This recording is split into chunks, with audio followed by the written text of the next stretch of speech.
In the frozen heart of Russia's northern Ural Mountains, a mystery has lingered for over 6 decades. It's a tale of 9 experienced hikers who ventured into the wilderness, never to return alive. This is the story of the Dyatlov Pass Incident, a chilling enigma that has baffled investigators, sparked countless theories, and left the world wondering what really happened on that fateful night in 1959. Picture this. It's late January, and a group of young, ambitious Soviet hikers sets out on an adventure. Their destination? The imposing peak of a Torten, a mountain whose very name in the local Muncie language means, "Don't go there." But these weren't just any hikers. They were skilled, they were prepared, and they were led by 23-year-old Igor Dyatlov, a charismatic radio engineering student from the Ural Polytechnical Institute.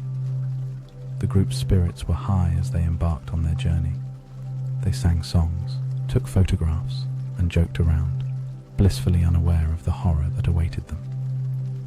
Little did they know that their expedition would soon become one of the most perplexing mysteries in modern history. As they made their way through the harsh, unforgiving landscape, the group decided to set up camp on the slopes of Kholat Syakhl, a name that translates ominously to Dead Mountain. It was February 1st, 1959, and the temperature was plummeting. The wind howled, and snow whipped around their tent. But for these experienced hikers, it was just another night in the wilderness. Or so they thought. What happened next has been the subject of intense speculation for decades. When the group failed to return as planned, search parties were sent out. What they discovered would send shockwaves through the Soviet Union and eventually the entire world. The searchers found the hikers' abandoned tent, ripped open from the inside. Footprints in the snow led away from the camp, some barefoot, others wearing only socks. But where were the hikers? The first 2 bodies were found about a mile from the camp, barefoot, and dressed only in their underwear. 3 more bodies were discovered between the tent and the first 2 victims.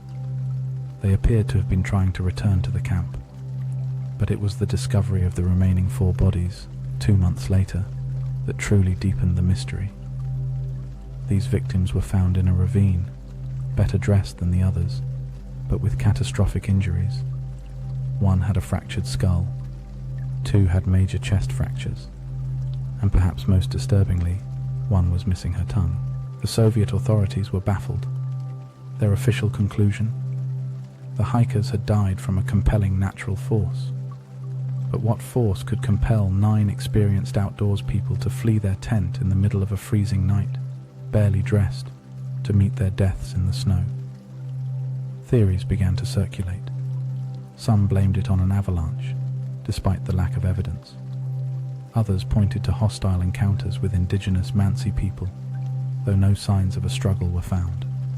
The more imaginative speculated about everything from secret Soviet weapons tests to UFO encounters. One particularly intriguing detail fueled the wildest speculations. Traces of radioactivity were found on some of the victims' clothing. What could explain this? Had they stumbled upon something they weren't supposed to see? As the years passed, the Dyatlov Pass incident became the stuff of legend. Books were written, documentaries were made, and countless amateur sleuths tried their hand at solving the mystery. The site of the incident, now known as Dyatlov Pass, became a pilgrimage spot for those fascinated by the case. But the truth remained elusive. That is, until 2019, when Russian authorities decided to reopen the investigation. Using modern forensic techniques and advanced scientific modeling, they hoped to finally put the mystery to rest. In July 2020, they announced their conclusions. An avalanche, they said, was indeed to blame. But not just any avalanche. A rare type known as a slab avalanche, triggered by a combination of factors including high winds and the hikers' own actions in cutting into the snow to set up their tent. According to this theory, the avalanche struck in the middle of the night, causing panic among the group. They cut their way out of the tent and fled, ill-prepared for the brutal conditions outside. Some died quickly from hypothermia, while others survived longer, only to succumb to their injuries in the cold. But even this explanation has its critics. Why were there no typical signs of an avalanche? How could it explain the bizarre injuries, the missing tongue, the radioactivity?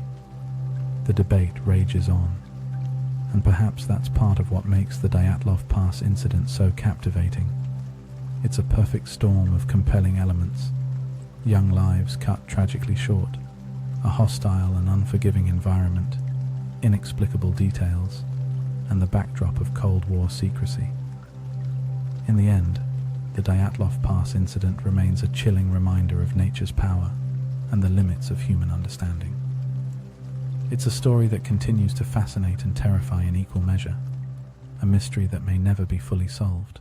As we reflect on this tragic tale, we're left with haunting questions. What really happened on that freezing February night? What compelled 9 experienced hikers to flee into certain death?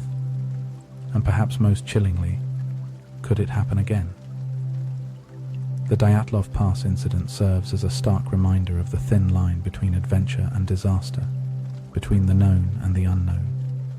It's a testament to the enduring power of mystery and the human need to make sense of the senseless. As you ponder these questions, remember,